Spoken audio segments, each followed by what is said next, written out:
that avoids the computation of the divided differences daw. So it can be represented as your function f sub n of x, or your nth order polynomial f of x is equal to the summation of L sub I of x multiplied by x sub I. F of x sub I from I is equal to 0 up to n. Now n here is the, wait lang.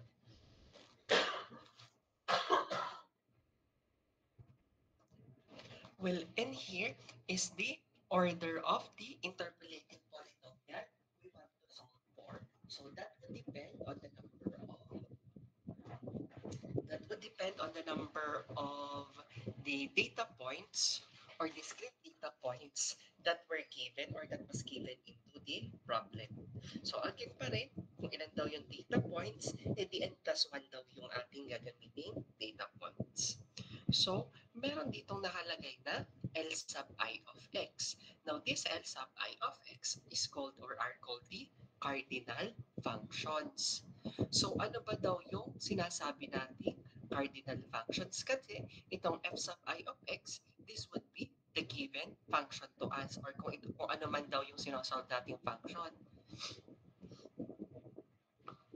So, punta daw tayo sa cardinal function. So, a cardinal function is denoted by L sub I of x. Ngayon, meron daw tayo dito malaking pi or pi notation.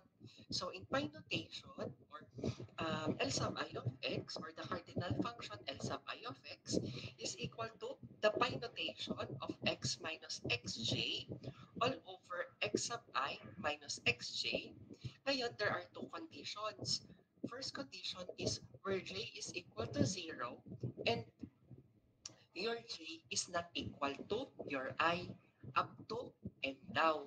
So ano ba daw ibig sabihin ng dalawang condition na to? Pero before that, sabi natin, for L sub 0, L sub 1, L sub 2, L sub 3, hanggang L sub n is an element of your polynomial function P sub n.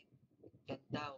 So, ang gagawin daw natin for any values of the cardinal function with subscript 0, 1, 2, and 3, yan daw yung ating value ng I. So, yung ating J can only be either equal to 0 or not equal to I. So, paano ba daw yon? So, this function must satisfy the Kronecker delta.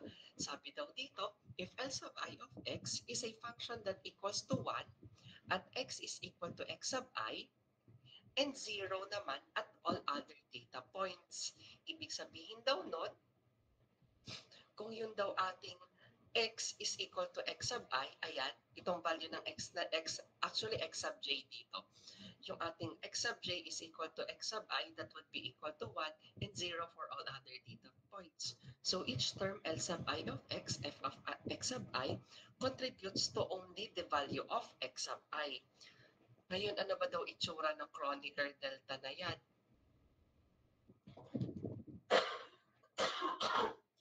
So for the Kronecker delta, or the cardinal function, ano ba daw ibig sabihin ng pi na yan? Kapag daw meron tayong pi notation, ibig sabihin, imumultiply daw natin siya paulit-ulit hanggang makarating tayo kay n. Hindi kagaya ng summation or ng sigma notation, di ba kapag sigma notation, ini-add daw natin siya, or the summation. Ang pi notation pala is the product of x sub I, or is the product of x minus x sub j over x sub I minus x sub j from this condition up to n. So, ang mangyayari daw doon, imumultiply lang daw natin pala siya. So, ano ba daw yung sinasabi natin una? If x sub I is if j is equal to 1. Now, if j is equal to 1, your x sub j is equal to I here, or simply, the value of I is equal to j. So, kung ganun daw ang mangyayari sa atin, kung equal daw sila, yung x daw natin dito, or yung x natin dito sa taas, wait lang ha,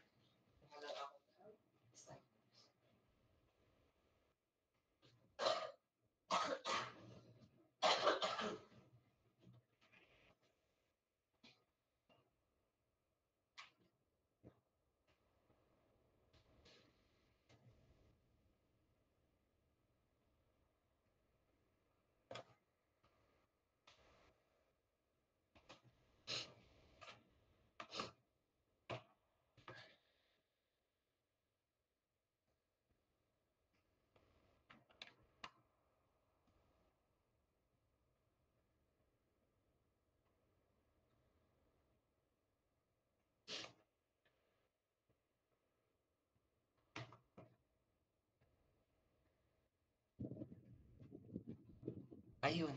So, all the values of this x, itong x na to, papalitan natin ng x sub I. Ayan. Then, for the values of j natin bibilangin natin from 1, 2, or j is equal to 1, 2, sorry, 0, 1, 2, 3, 4. Ayan. So, yung j natin, 0, 1, 2. Lahat ng x sub j natin dito, papalitan natin ng 0, 1, 2, 3.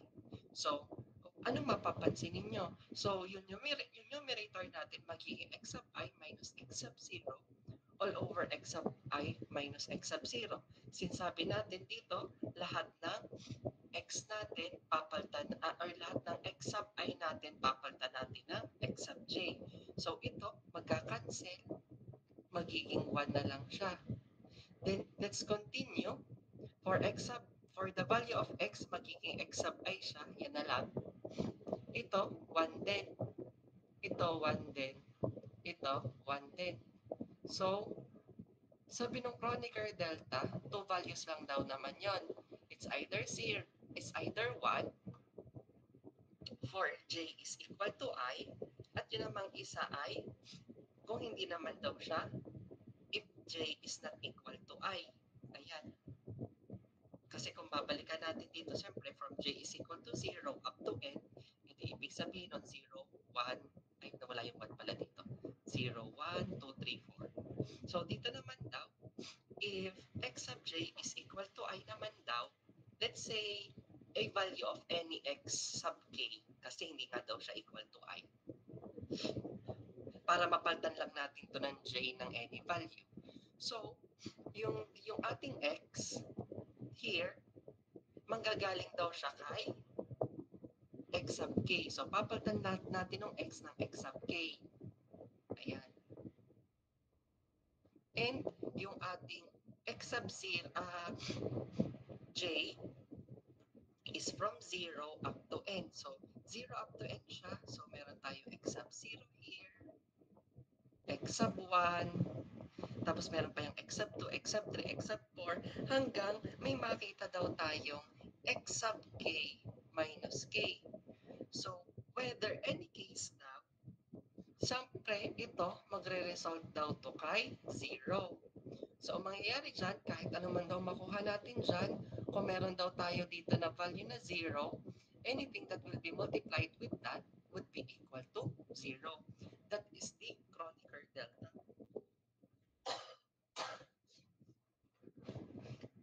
So, yan daw yung gagamitin natin na cardinal functions in solving for the Lagrange interpolation.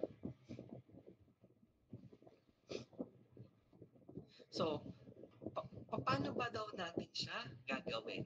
So, let us use our previous example of having 2 data points. So, ang sinosolve pa rin natin dito is, or ina-approximate natin is, the function f of x is equal to ln of x. Then, we approximate f of 2 as ln of 2.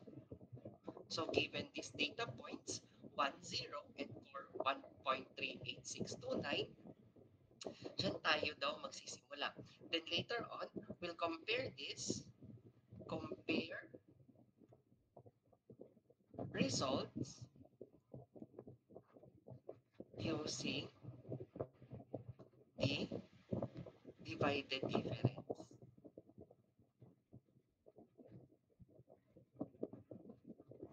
Ayan. Ko-compare daw natin after solving the answer to the divided difference.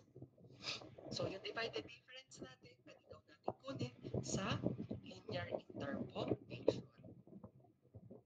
So, again, for the solution, for step 1, solve for the cardinal functions kasi meron tayong ang formula natin for f sub n of x is equal to the summation of L sub I of x multiplied by f of x sub I from I is equal to 0 up to n. So, mahalaga daw nating malaman is itong value ng ating cardinal functions. So for our cardinal function, we'll be using the cardinal function for tawag dito, j is not equal to 1. Ayun ang gagamitin natin. Sorry, for j is not equal to 1. So first, ayan, given these values, we will plug in to the cardinal function. Siyempre, we'll start with L sub 0. Bakit L sub 0? Kasi yung i daw natin dito must start from 0. So, kapag isinulat daw natin siya, the cardinal function L sub 0 of x is equal to the product of x minus x sub j all over x sub I minus x sub j. Ngayon, hindi daw natin kukunin yung j is equal to 0. Instead, we'll skip to 1. Yun daw ang ibig sabihin ng not equal.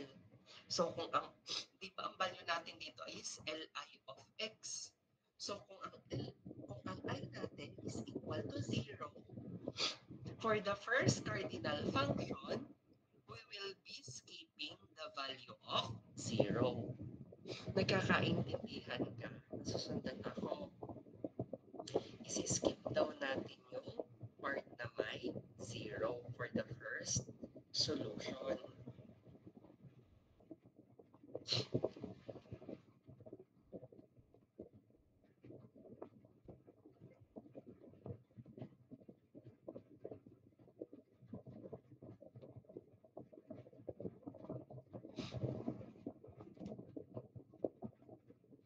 Ayun.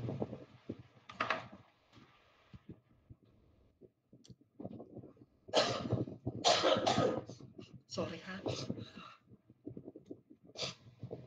So, again, so if we'll skip j is equal to 0, saan lang man magkakaroon ng j na 0? Dito lang sa may imina-minus na part dito sa may right side.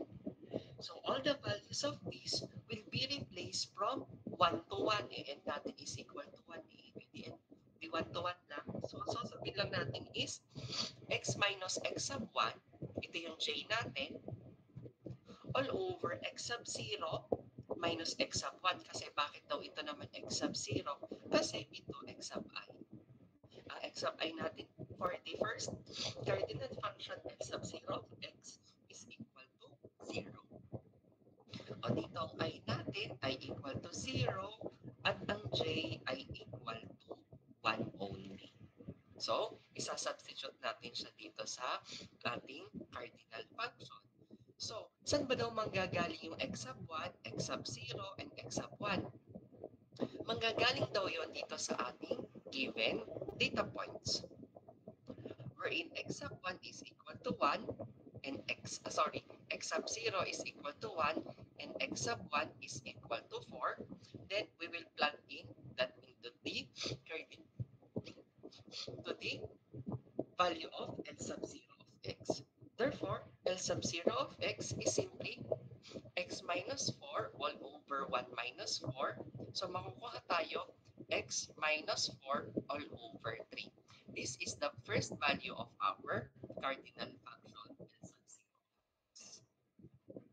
O, hindi pa daw tayo tapos kasi kailangan daw nating isolve ay hanggang n. So, meron pa tayong L sub 1 of x. So, for L sub 1 of x naman daw, ang isosolve naman daw natin where j is not equal to I. Ayan o, j is not equal to I. So, dito, ano ba yung I natin? I natin for the second cardinal function is equal to 1. Therefore, j must not be equal to 1. In this case, 0 lang daw siya. Kasi wala na namang ibang number. So, ang ating cardinal function will be evaluated from 0 to 0. O simple lang daw kapag two data points, dalawa lang daw yung ating isosolve. Then, yung ating lahat ng j dito or x sub j will be replaced by the value of j which is equal to 0. And your I here, sabi natin, I is equal to 1, kaya ito'y magiging x minus x sub 0 all over x sub 1 minus x sub 0. Now, getting the values of x sub 0 and x sub 1 to the given data points, so we'll have x minus x sub 1 all over 4 minus 1, which is just equal to x minus 1 all over 3. Ayun daw. So, saan ba daw natin gagamitin to? L sub 0 and L sub I na yan. Yung L sub 0 and L sub I na yan, ilalagay daw natin dito sa ating summation notation for the Lagrange interpolation. O sige, remember these two values of L sub 0 of x and L sub 1 of x. So, sunod daw nating step, multiply h by the corresponding f of x sub I and add them. Kasi sabi natin, i-multiply daw natin yung ating cardinal function na nakuha to the value of f of x sub I. Then, i-add daw natin since the formula as for a summation notation. So, ayan. So, ang mangyayari daw, f sub 1, since this is a first order, kasi 2 data points lang tayo, n is equal to 1 here. F sub 1 of x is equal to the summation of L sub I of x multiplied by f of x sub I from I is equal to 0 up to 1. So, substitute lang daw natin. F sub 1 of x, yung una nating L sub I would be L sub 0 multiplied by f of x sub 0 plus L sub I ulit, tapos na tayo kay 0, punta na tayo kay L sub 1 of x multiplied by f of x sub I. So, saan manggagaling yung value ni f of x sub x at ni f of x sub 1? So, yung f of x sub 0 manggagaling dito kasi ito yung ating f of x sub 0. And f of x sub 1, dito naman daw manggagaling sa given na equal kay 1.3862.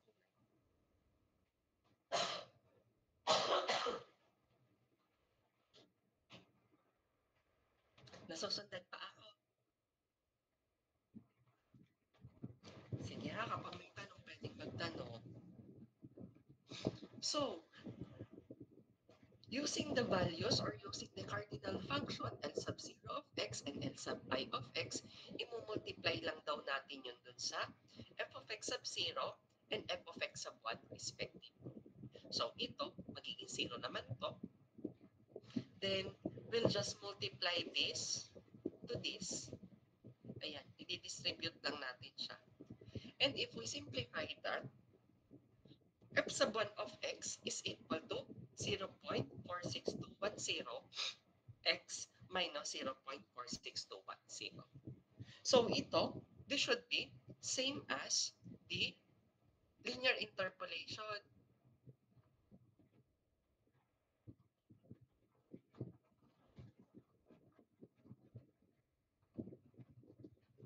Kasi, we use the same data points, it must result to the same function.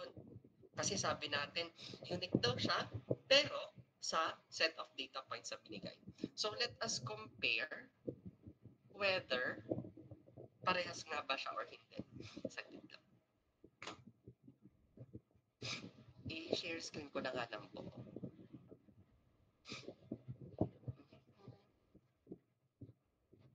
Ay, mamaya ako mag-a-attendance. Yan. So, saan tayo? So, pakitandaan, ito yung ating nakuha for the cardinal for the Lagrange interpolation. Snip tool natin para ma-compare natin mamaya dun sa kabilang solution. Ayan. Snip tool lang natin siya.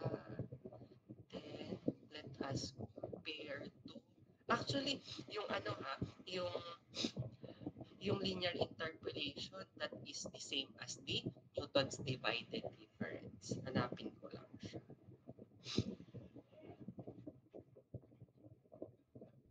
Nasaan yung ating equation? Sinolve ko pa siya. Ayan. Sinolve ko na rin pala siya.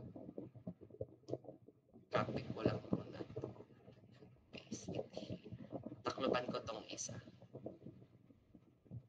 So remember, itong solution natin na andi dito sa kanan, ito is using the Newton's divided difference.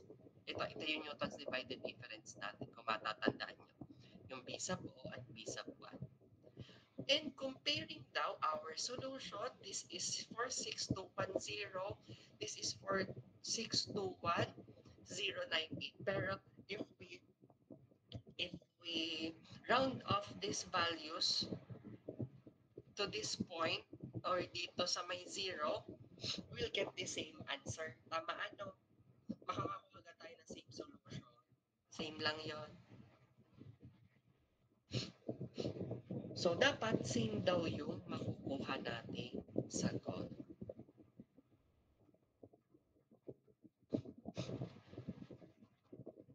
Ayan.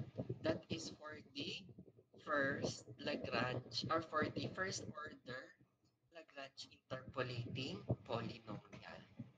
Same naman siya.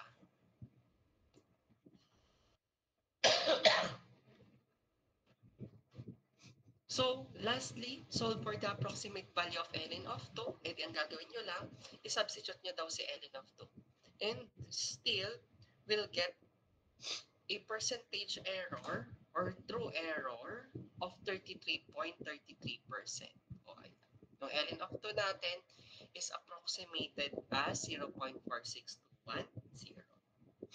Same pa rin naman nung sa previous. Dapat hindi magbabago yon since we use the same data points. Now, what if naman daw 3 points yung binigay sa atin? O see, let's use the previous example natin pa rin. For x sub I is equal, for x sub 0 is equal to 1, x sub 1 is equal to 4, and x sub 2 is equal to 6. So, ang gagawin daw natin dito, first again, we'll solve for the cardinal function.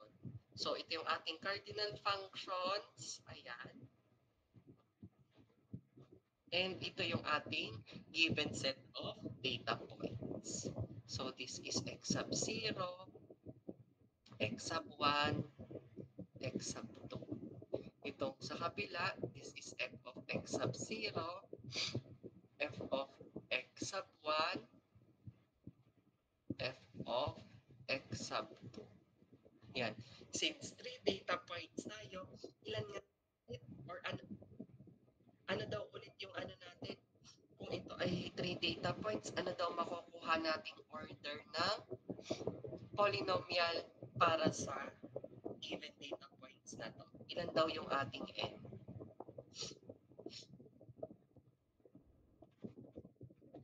Ilan daw yung n natin dito?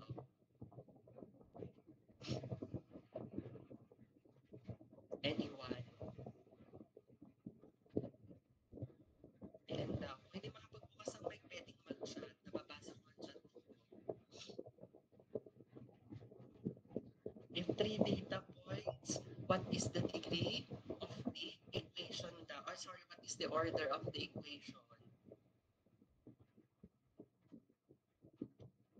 2. Okay, tama naman 2. 2 daw kasi since we have 3 data points, the order is 2. So we'll get a quadratic equation dapat. Tatandaan ninyo, yun daw ating degree is equal to, or degree n is equal to number of data points minus 1.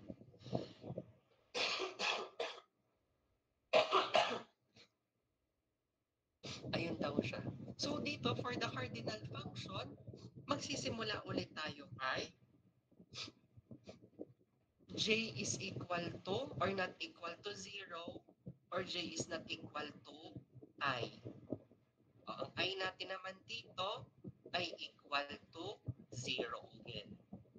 Sa L sub 0 natin, kung ano yung nakakapit na subscript ni L, yun daw yung ating I. Now, how about for the values of J? The values of J here, since N is equal to 2, kaya ako pinapa-determine sa inyo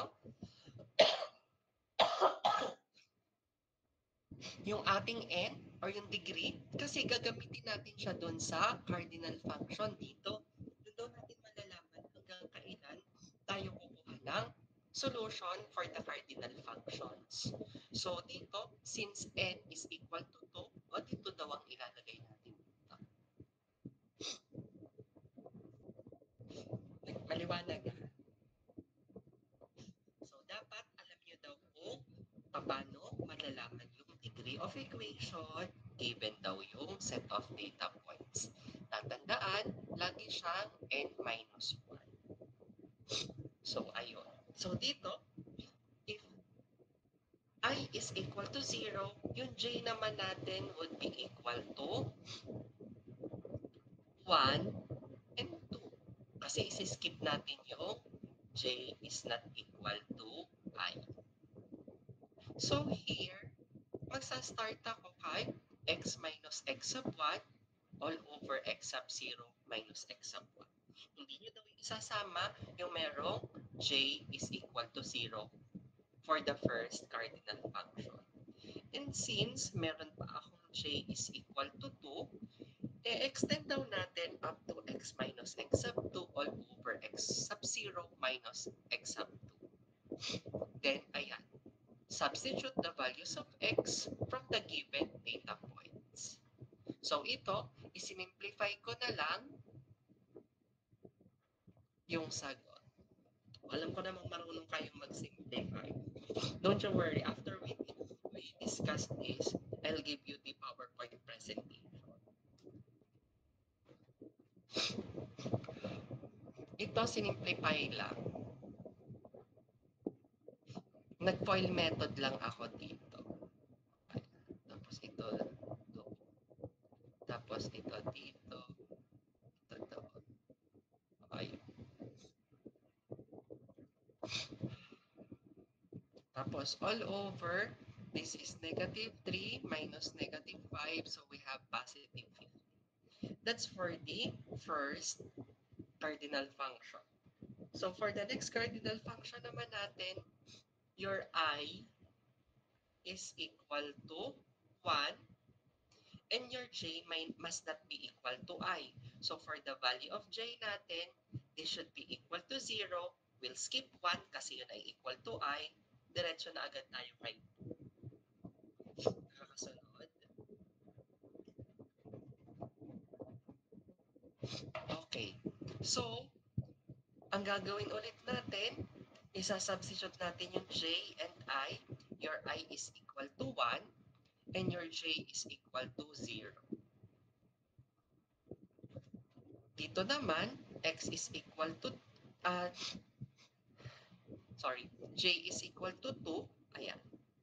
And x is equal, and I is equal to 1. Napapansin nyo, dito in-skip natin yung x minus x sub 1 all over x minus x sub I natin ay 1 dito minus x sub I. Napansin nyo, in-skip natin. Bakit daw natin siya ini-skip? Kasi, kung mapapansin nyo, yung denominator natin, x sub 1 minus x sub 1, ito daw will result to undefined. Kaya daw ini-skip natin yung ganong scenario.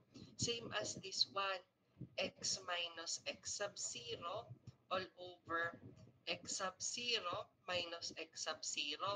Makakuha tayo ng undefined, kaya ini-skip daw natin yung j is equal to I. Ito, kaya daw dapat hindi natin ito sinosolve.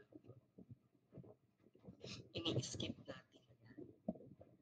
So again, going back to L sub 1 of x, you just need to substitute the values of x sub 0, x sub 1, and x sub 2 again. Ayan, kaya magiging x sub 1 all over 4 minus 1 multiplied by x minus 6 all over 4 minus 6.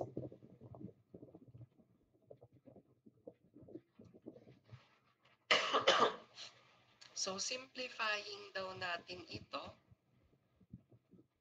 we'll get, this is 4 minus 1, 3, 2 minus 6, negative 2. So, tamang negative 6 yung ilalim. So, for the denominator, mag-FOIL method tayo. This is x squared. Ayan. Then we have negative 1x and negative 6x. So, you'll have negative 7x. The negative 1 multiplied by negative 6, you'll have positive 6. So, tama naman. Alam ko naman marunong nasusundan kayo yung pag-file method or kung paano nakukuha itong mga denominator na to. Tatandaan pa ang binomial expansion.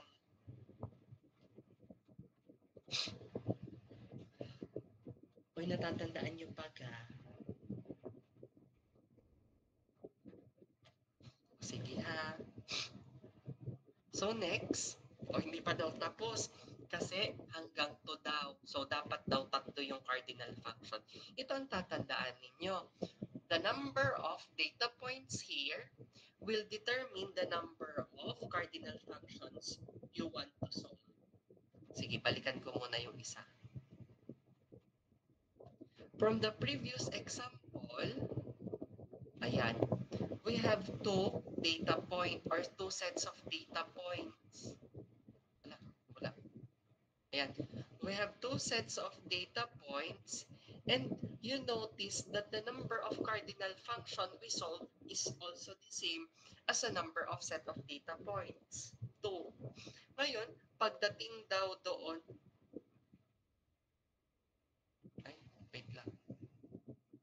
Pagdating daw doon sa kabila, o diba, dalawa daw dyan. Pagdating doon sa 3 data points, mapansin nyo daw, 3 din yung cardinal functions na isosolve ninyo. We have 3 data points here and we solve for 3 cardinal functions. So the last cardinal function is where I is equal to 2. Therefore, your J must be equal to 0 and 1 only. So we substitute the values of 2 for I. Ayan. So ito, x sub 2, x sub 2. And for J, itong mga J na to, papalta natin ng 0 and 1. So the first term, 0 daw. And the second term, 1. Nakakasunod kung paano daw nilalagay yung notation. Kasi kapag nagulo dito sa notation ako, baka magkamali na kayo.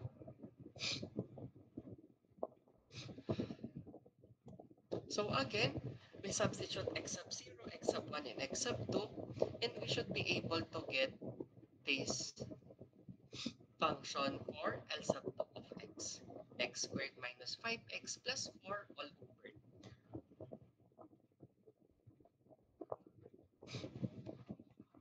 Then, sabi daw natin, multiply the corresponding f of x sub I to the cardinal functions and add them.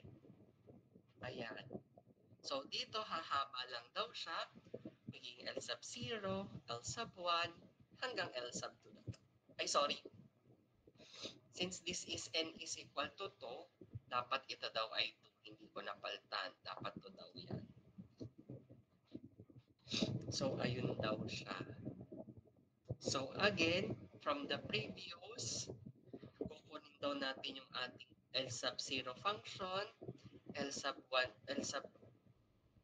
of x sa function, ito yung L sub 0 of x, ito yung L sub 1 of x, at ito yung L sub 2 of x.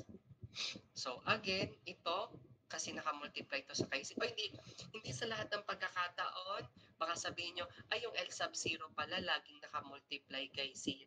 Hindi daw gano'n. Nagkataon lang daw na yung ating f of x sub 0 here ay equal kay 0. Nakadepende pa rin daw yun sa number, sa given points dun sa ating data points. Maliwanag, hindi sa lahat ng pagkakataon ito ha. Nagkataon lang. O ayun. Then, we multiply, then distribute, then simplify. So, simplifying f sub 2 of x, ito daw yung makukuha nating sagot. Again, let us compare this to our previous solution. Ito, ginamit naman natin siya kay, tawag dito, kay quadratic interpolation. Again, yung quadratic interpolation, yun daw ay Newton's divided difference din. Nasa na yun? Ito, quadratic interpolation. Ano bang given ito? Ayan. So, yung given natin dito, same pa rin naman. 1, 4, and 6. Ayan siya. So, let us compare. Ito yung ating nakuha na f sub 2. At ito yung makukuha nating f sub 2 dun sa Lagrange interpolation. So, same lang dapat siya. And again,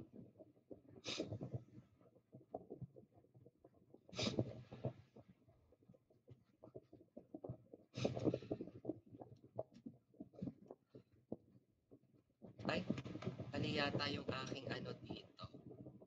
Sagot. Sagot lang.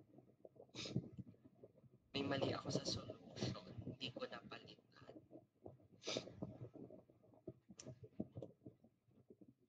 Saan na ba tayo?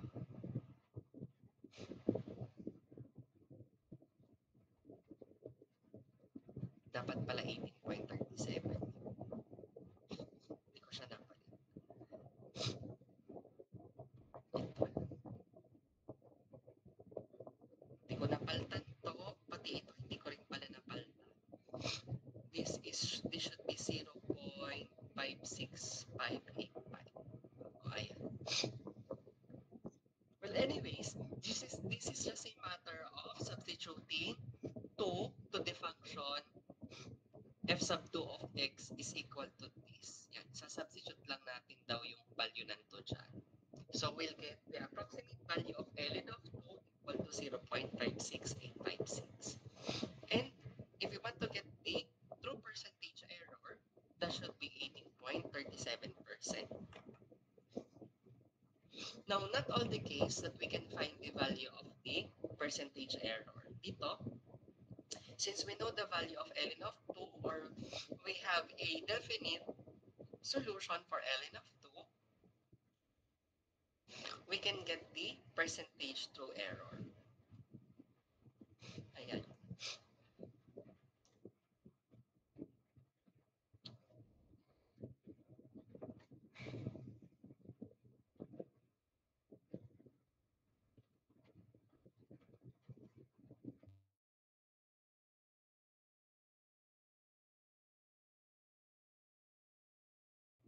Sorry. O, ayun. So, paano naman daw kapag apat na data points? Kapag apat na data points naman daw, ayan, apat na cardinal function naman yung gagawin. So, sige, maya na lang ako magpasok. So, for the 4 data points, ay, hindi ko pala huling lumabas yun. But anyways, I'll just explain this to you. So, for the 4 data points, again, ang sinosolve pa rin natin dito na f of x is yung ating ln of x. We will approximate this ln of x as the function f of x. Now again, the first thing you need to do is to solve for the cardinal functions. Now, for the cardinal functions, you need to determine the value of n. And what is n for this equation equivalent? Ano daw n natin dito?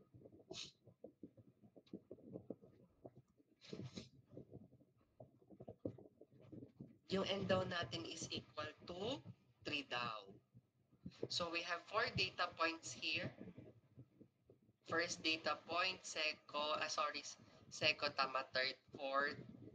So we have the order as equal to 3. Or n is equal to 3. So yung isa-substitute natin dito sa taas. So kapag tatlo naman daw, simulan ulit natin kay L sub 0, where your I is equal to 0 and your J is equal to, we'll skip 0, so we'll start with 1, 2, and 3.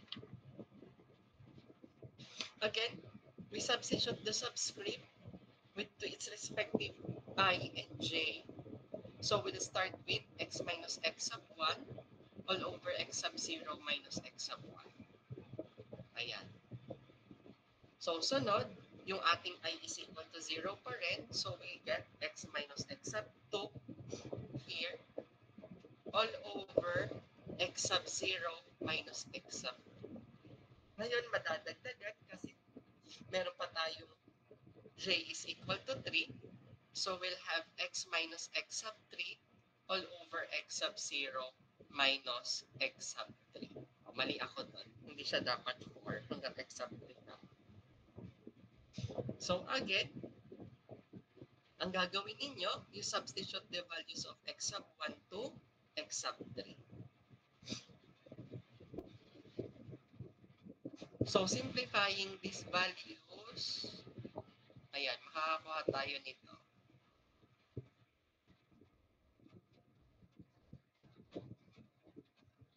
Again ha, ito yung ating x sub 0, x sub 1, x sub 2, and x sub 3. So sa sunod na cardinal function naman, ayan, I naman daw natin dito is equal to 1. Ano ang maging value natin ng j? J must be equal to 0. We'll skip 1. Kaya sunod ay 2, then 3. Then, you substitute the subscript to each terms. So, ang magiging sagot daw natin, after substituting, ang magiging sagot daw natin ay ito naman. So, for I is equal to 2 naman, ayan, isi-skip nyo naman for j yung 2. So, we have 0, 1, and 3. Sa sunod, sa x sub 3 of x, ano daw i-skip niyo?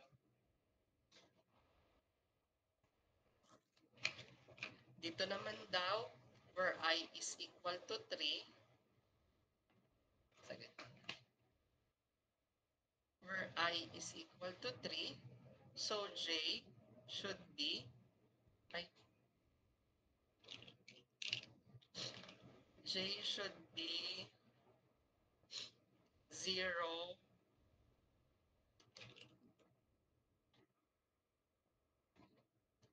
1, and 2. Ito dapat 3. At sama, dapat to pala to kasi kung isosolve natin sa J is equal to 3 hanggang 2 na lang yan. Nasusagdan ka ako? Kung paano daw siya isinusubstitute or alin daw yung ini-skip. So sige, I'll give you 10 minutes to solve for this or to analyze this problem and to check yung ating nandito. O sige, I left this na nakapakita. Then after 10 minutes, may tatanungin ako sa inyo, ha? O sige. O, habang nagbe-break ng 10 minutes, Pwedeng mag-CR.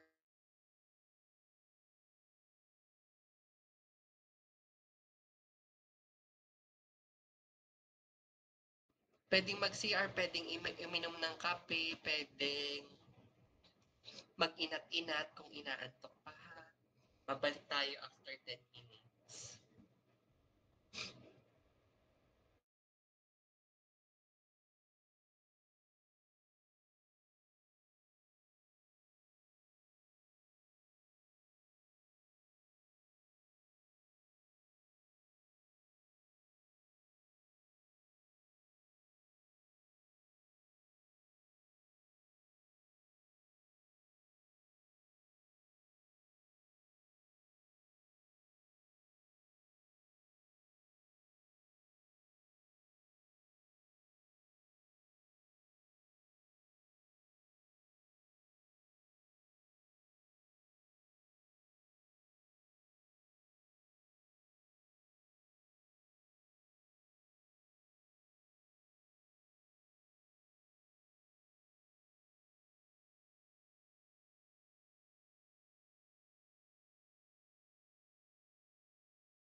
Okay, na-solve nyo ba? Nakuha nyo?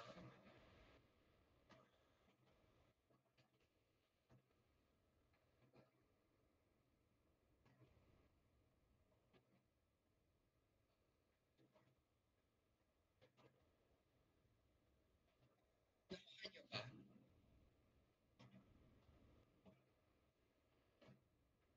Para kapag may tanong, pwede nating i-discuss. Kung saan may nalilito.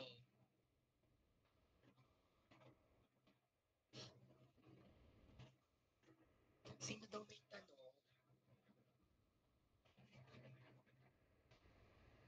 May tanong or walang tanong?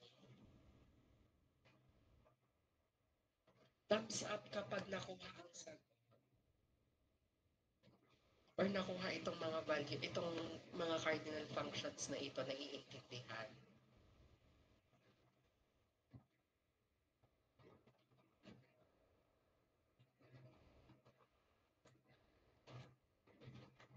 Ay, sigurado ha?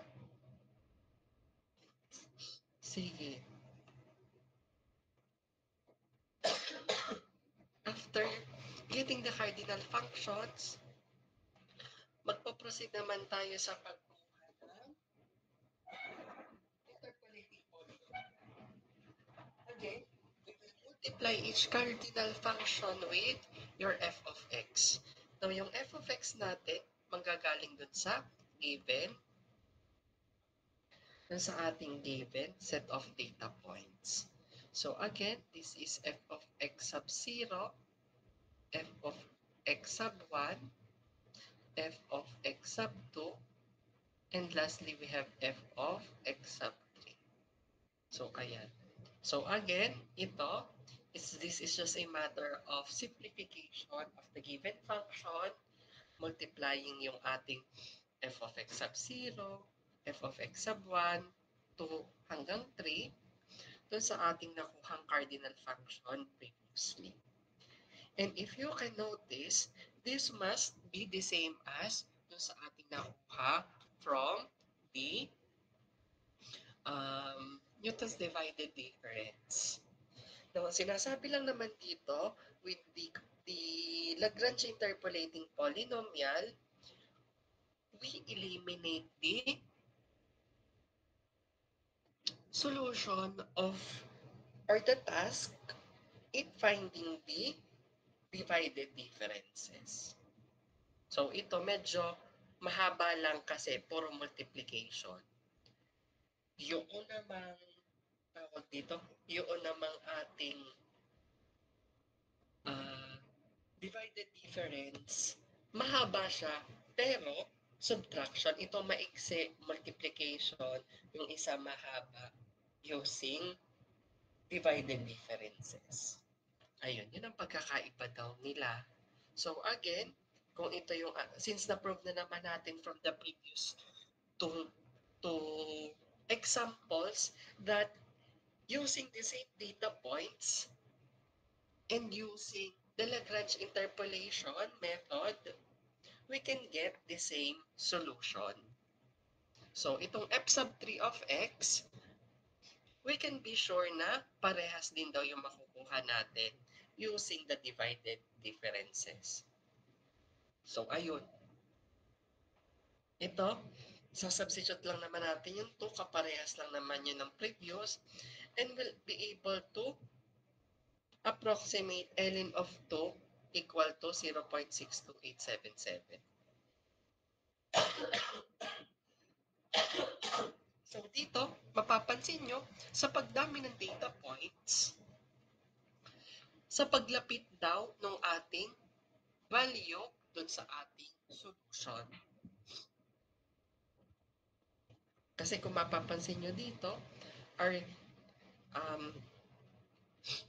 true percentage error now is reduced to 9.29%. O ayun, yun lang daw yung sinasabi ni Lagrange interpolation. So the next method naman daw is by solving the coefficient of the interpolating polynomial. Now, previously, nung nag-solve daw tayo ng Newton's divided difference and the Lagrange interpolating polynomial, we use this method to estimate the values between known data points. So tatandaan sa interpolation, in between lang daw yung ating makukunan ng sagot. They are powerful tools for interpolation, meaning they help us in finding the function f of x for the values of x that are between the known data points. However, these forms are not very convenient when we want the polynomial to be written in the standard form. Now remember that the standard or the general form is this one. Pero in using the Newton's divided difference and the Lagrange interpolation, we solve for yung ating B sub O, B sub 1, B sub 2, hanggang B sub N. Now, there is another method in solving for this interpolating polynomial using the coefficient A sub 0 or directly by solving the values of A sub 0, A sub 1, A sub 2, and A sub N. So, pwede daw natin siyang solvein yung mga coefficients in a direct manner. So, paano ba daw yon? So, given that f of x sub x, f of x is equal to a sub 0, pero sa totoo niyan, meron siyang x to the 0. So, ayun. So, the coefficients here are a sub 0, a sub 1, a sub 2, hanggang a sub n. And your n represents the degree of the polynomial and n plus 1 as the coefficient, or there are n plus 1 coefficients.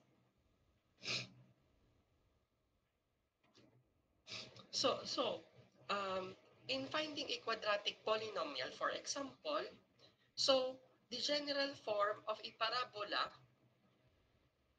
would be f of x is equal to a sub 0 plus a sub 1 of x plus a sub 2 of x.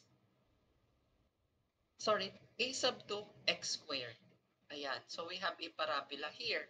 So, since this is a second degree, ayan, second degree siya, n is equal to 2,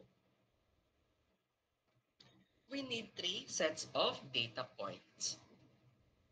So what we can do here is we can substitute each point into the polynomial, wherein if we're given f of x sub 0, f of x sub 1, f of x sub 2, and the values of x sub 0, x sub 1, and x sub 2, we can substitute here in the equation, at ang matitirang unknown sa atin is a sub 0, a sub 1, and a sub 2. This is for a third order, for a second degree polynomial. Kasi, di ba meron tayong data points? Di ba x sub 0, x sub 1, x sub 2, then may ka-partner siya na f of x sub 0, f of x sub 1, and f of x sub 2. Now, itong mga values na to, pwede daw nating i-substitute dun sa general form or sa standard form ng ating quadratic polynomial. At ang matitira sa ating unknown ay a sub 1, ito yung ating unknowns, a sub 0, a sub 1, and a sub 2. And this will resort to a 3 equation.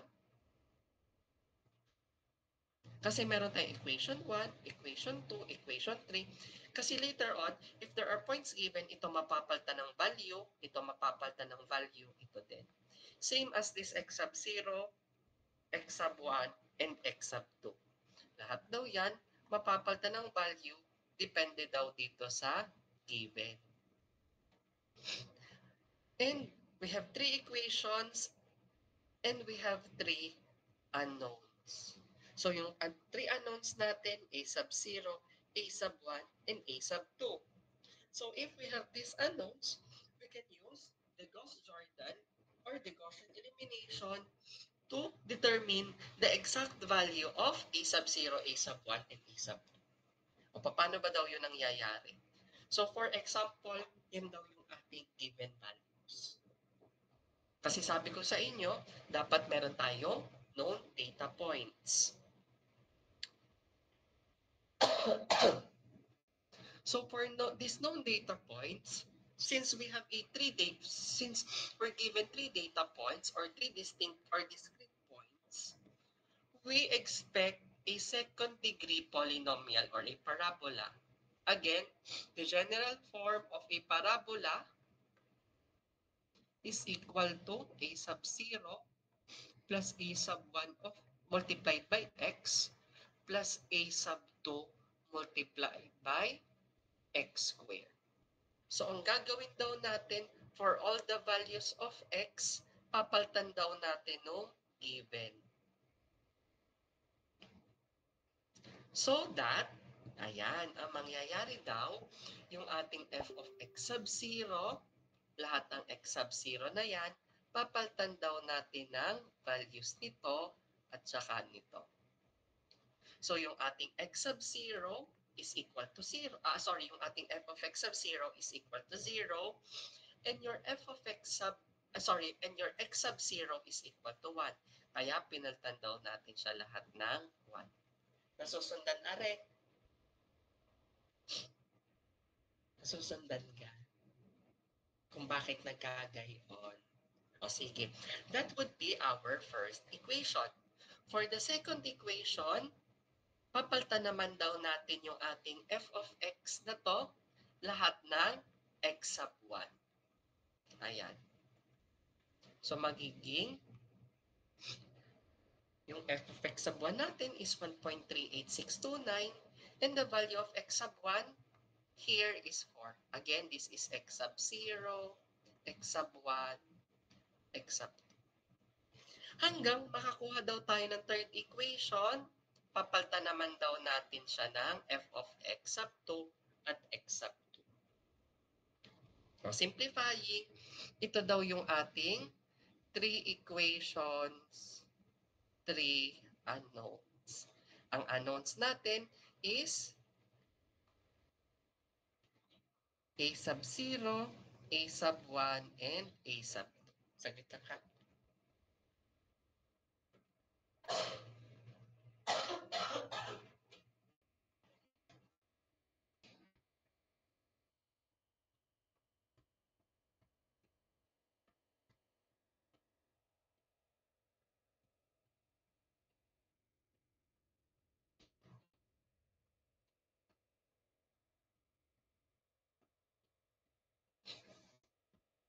Yan daw yung ating mga unknown values.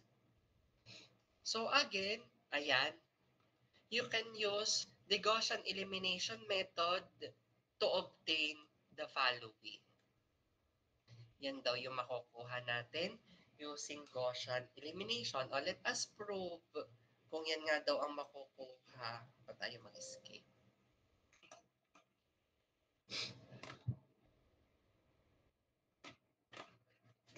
Magbukas lang ako ng Excel.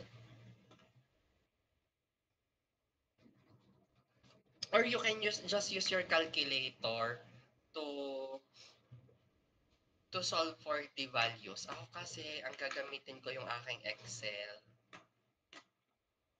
Pwede naman. So, I have here 1, 1, 1. Ayan pala, na-solve ko na. Dito. Ayan, sinolve ko siya. So, we have equation 1. Ayan. The numerical coefficient of a sub 0, a sub 1, and a sub 2. Then equation 2, equation 3. So sa baba, ayun. Ito yung nakuha kong values. So pwede rin nyo din siyang gamitin sa calculator. Pa-testing ako sa calcu nyo. Pwede rin naman kasi sa calcu kasi 3 equations, 3 unknowns lang ito. So we have number 2. Then we have 1, 1, 1. D is 0. Then we have 1, 4, 4. And we have ln of 4. Then lastly, we have 1, 6, 6. And we have ln of 6. Ayan. Ay, ba't no solution? Ayaw niya.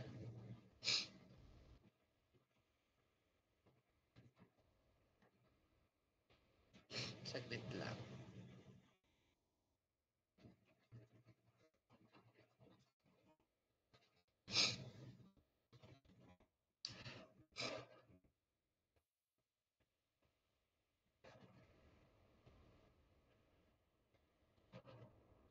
Ay, ba't ganon?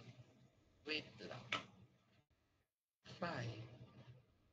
Tama naman, naka-equal siya. So, 2.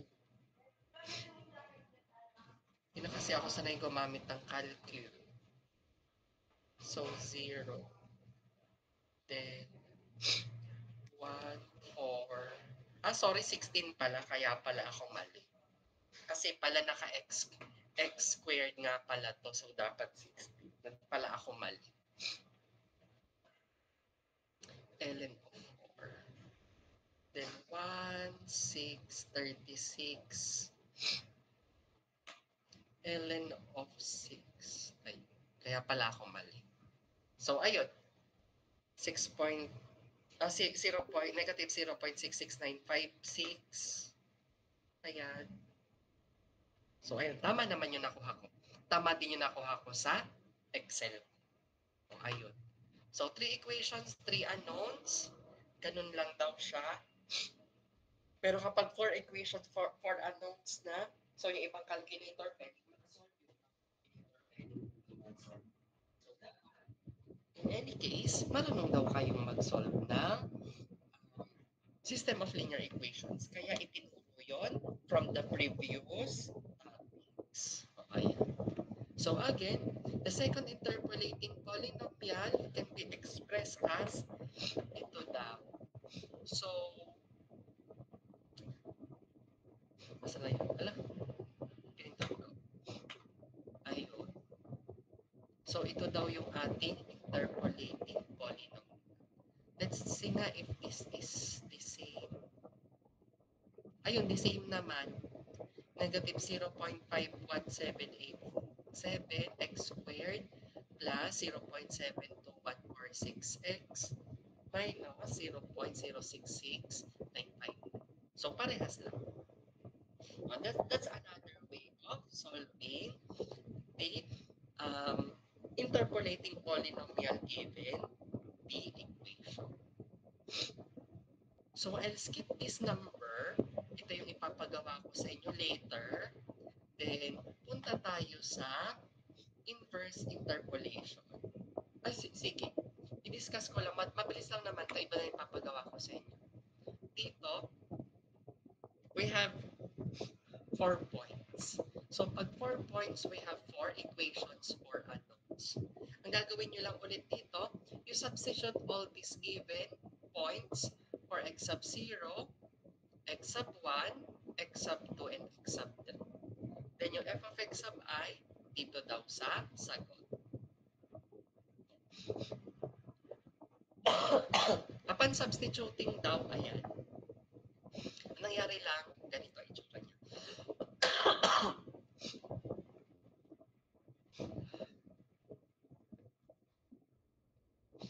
Ito yung data points natin.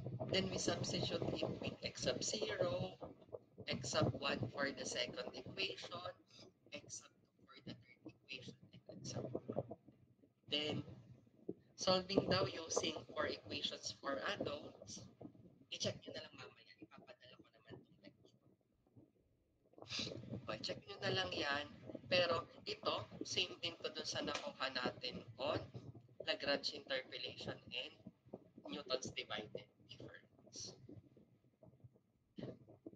So the last topic would be the inverse interpolation. In most interpolation problems, ang ginagawa daw natin is alam daw natin yung value ng x or the independent variable. And the dependent variable f of x is the unknown. Diba kung mapapansin nyo dati, sabi kasi natin f of x is equal to ln of x. Then, ang hinahanap sa atin, what is f of x if x is equal to 2? Now, kalimitan, ito yung sinasabi natin independent variable. And the value of f of x is the dependent. So, in a tabulation, for example, I have here f of x is equal to 1 over x. We can tabulate this as 1 all of ating x and f of x is equal to 1. Then, if we substitute 2, we get 0.5. If 3, 0.33, and so on and so forth. Ano man daw given ang ating value ng x. But here, the x values are evenly spaced, which makes interpolation easier. So if we need f of 3.5, we can use an interpolation like the Lagrange or the Newton's interpolation to find f of 3.5. Kaso nga lang, paano daw kapag i-reverse daw natin yung situation? For example, instead of hanapin ko daw yung f of x, ang nangyari, ang hahanapin ko, what is the value of x if f of x is given? Now here, because the function f of x is equal to 1 over 3 is very simple, we might say that by cross multiplication here, ayan, we can solve x as b equal to 1 all over f of x by cross multiplication, and simply we get 3.33. This type of problem, in finding the value of x for a given f of x, can be called as or is called the inverse interpolation. Pabaliktad naman daw ang gagawin, di ba? Ang kalimitang ginagawa natin, given daw si x, ang hinahanap daw yung function, yung value ng function if x is given. Ito naman daw baliktad. If f of x is given, what is the value of x? So, you might think, why not just switch the roles of x and f of x? So, kung gagawin daw natin yon, ayan. Now, we have f of x as the independent variable and x as dependent one. However, it leads to a big problem. Bakit daw big problem? Kasi, sabi dito, yung kapag flip daw natin yung position nila, yung daw ating f of x are not evenly spaced. Hindi daw sila pantay-pantay. Kasi kung mapapansin mo, from 0 to 1.5, ang gap niya ay 0.5. Ito kasi evenly spaced eh. 1, 1, 1. Ayan, and so on. Kaso nga lang dito sa taas, hindi daw. Ano daw yung 0.5 minus 0.33? Ano yun? Pa-minus naman ako. Ano sagot doon?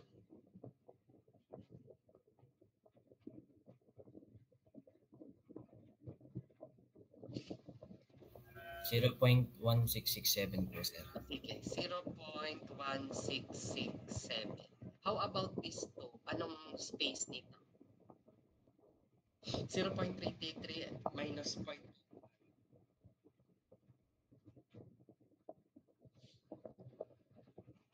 0.0833 po.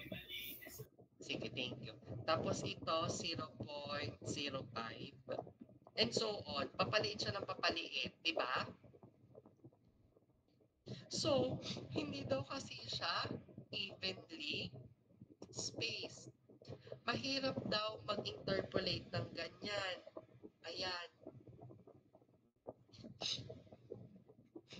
Sa simula daw, malaki ang gap tapos paliit ng paliit. So, this uneven spacing is sometimes called telescoping because the points are bunched together, so some regions are spread apart in others like sections of a telescope. So, mahihirapan daw tayo mag-interpolate ng ganon kung babalik na rin lang natin. So, what we can do here is instead of reversing the data, we use the original data where x values are evenly spaced to create an interpolating polynomial. And by doing that, gagamitin daw natin yung standard form. Ito yung ating standard form. So, gamit daw yung standard form. Once you have the polynomial, set it equal to the given f of x value. Sorry, and solve for x. For example, f sub n of x is equal to the f of given. This becomes a root finding problem because you're finding the values of x that makes the difference.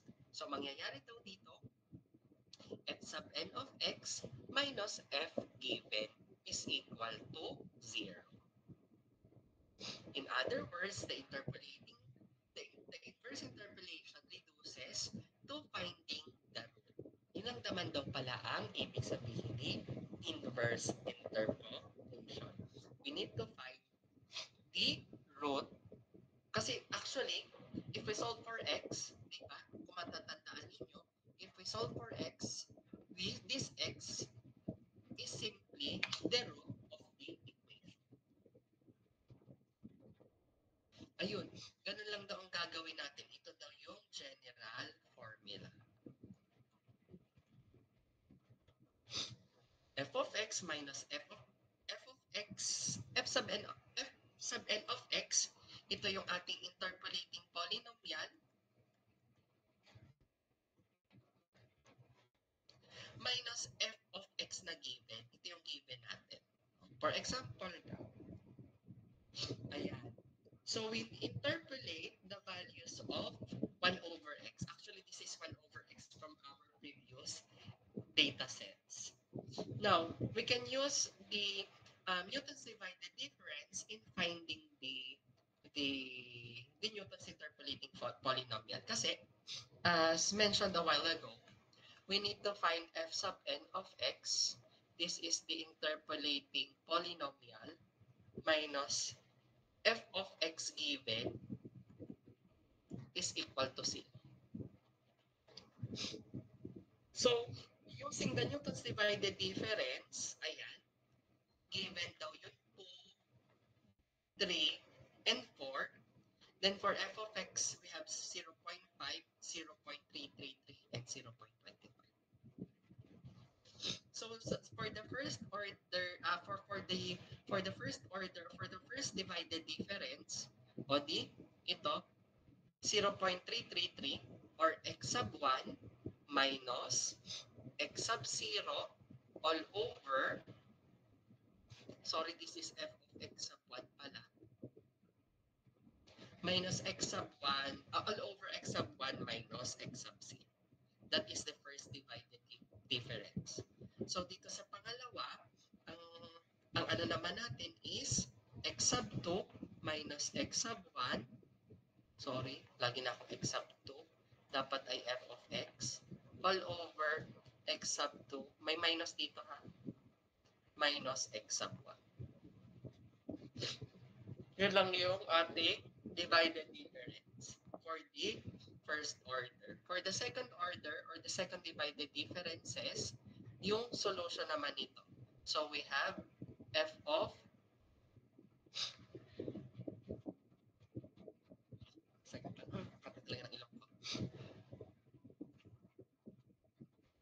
Sorry, for the second divided difference, ito na lang, 0.83333. Ayan. Minus yung nasa taas niya, which is 0. Or negative 0.1667 all over 4 minus 2. So this is the second divided difference. So ito yung values ng ating P sub 2, P sub 1, and P sub 0. Dito sa example na ito, Newton's divided difference lang yung ginamit ko in obtaining or in getting the interpolating polynomial. But in your case, you can use the Lagrange interpolation or the coefficients of interpolating polynomial. Either of those you can use. Or since this is a third order, you can just use the quadratic interpolation. Whatever suits you, pwede naman. Dito lang itong ginamit ko for the purpose of discussion.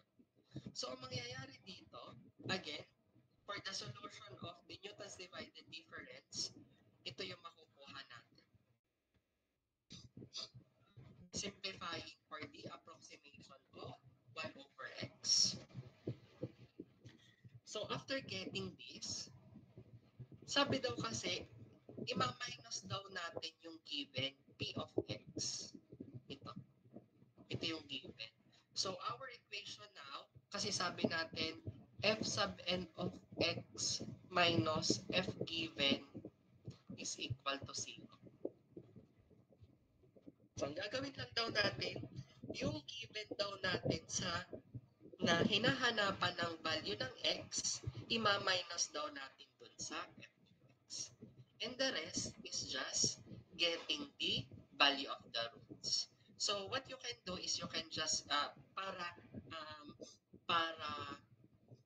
tawag dito, exact yung makuha nating solution, we just use the quadratic formula. Huwag kayong gagamit dito ng root finding technique na Newton-Raphson, bisection method. So, mahaba siya, pahihirapan nyo lang ang sarili ninyo. So, in this case, since we already approximate the function, just use the quadratic formula in finding the root. So, here, the consistent data has an interval between 3 and 4. If you get the intervals wherein the root exists, it is consistent that the root lies between the values 3 and 4. So, since quadratic to, dalawa yung makukuha nating root, but we'll get 3.29533. Kasi, di ba, kung titingnan natin dun sa ating table, ayan. Although dito siya nakalagay, pero dapat dito siya sa babae. Mali pala yung sulat ko.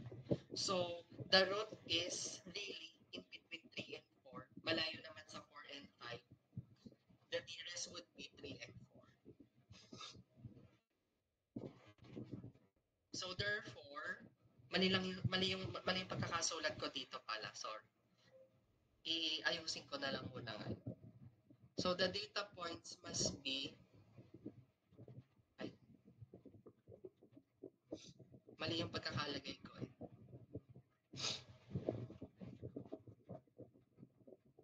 Dapat ito muna. Then ito. Correct ko lang. Ay. Mali kasi yung sulat. Dapat dito siya. Ayan. Kasi kung mapapansin nyo, pababa dapat siya 0.5, 0.333, then 0.3, then 0.25. Ayun. So, tama dapat yung magiging sagot natin dito na in between dapat siya ng 3 and 4. Kasi this should be decreasing from 0.5, 0.33, 0.3, 0.25, and so on. And if we graph the value using the Newton's interpolating polynomial, ayan, mapapansin nyo that the root or the value of 0.333 lies between 3 and 4.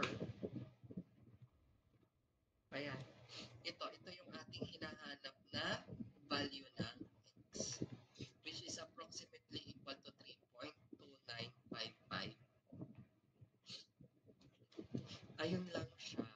Ayun. Yun lang yung discussion natin for the interpolation. So, I'll be sending you the copy of this lecture para ma-review ninyo.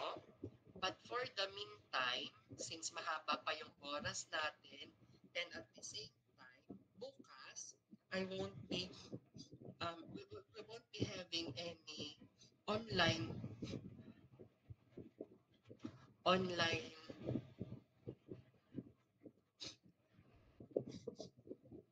discussion. So, para daw meron kayong magawa bukas, mag mag-e-exercise daw na lang ulit kayo.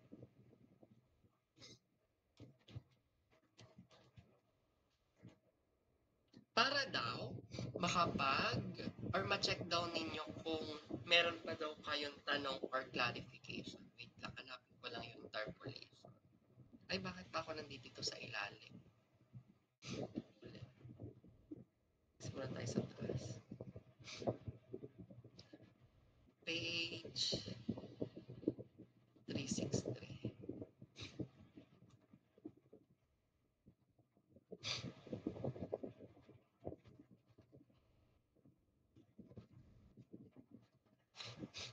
Ay,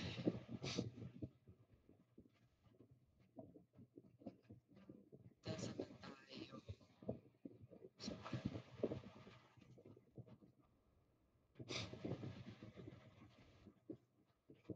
Ay, trapezoidal rule na to.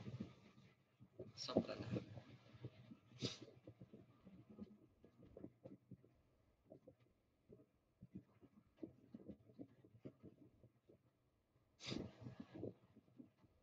Sige, accept na lang yung yung activity sa Google Class, sa Google Chat kung ano yung sosolve ninyo. Then, that would be all for today. Tomorrow, wala tayong online. But instead, uh, sit work kayo. Maliwanag ba? O sige, yun na lang muna sa ngayon. Um, may bagyo bukas, so baka hindi rin maganda yung signal ng iba. Kaya hindi na lang ako mag-online. Sa atin nga daw tama ng bagyo, Oh, wait lang yung attendance before I end. Sa atin ang daan ng bagyo. Ha? So, mag-iingat kayo sa pabagyo. Malakas daw yung bagyong darat. So, baka hindi rin maka-attend yung iba bukas kung magkaklase ako. Mag, uh, mag-sit work na lang tayo din. It will be passed on the next face-to-face meeting. Yung laboratory din, sa next face-to-face na lang, baka kasi next week kung magpapasok ako, wala din kayong magamit na room or wala tayong magamit na room. So, hindi ko rin ma-sure. Ngayon lang talaga, masama lang talaga ang pakiramdam ko kaya hindi ako nakapasok sa school. Ayun. Then, sige, mag-attendance muna ako.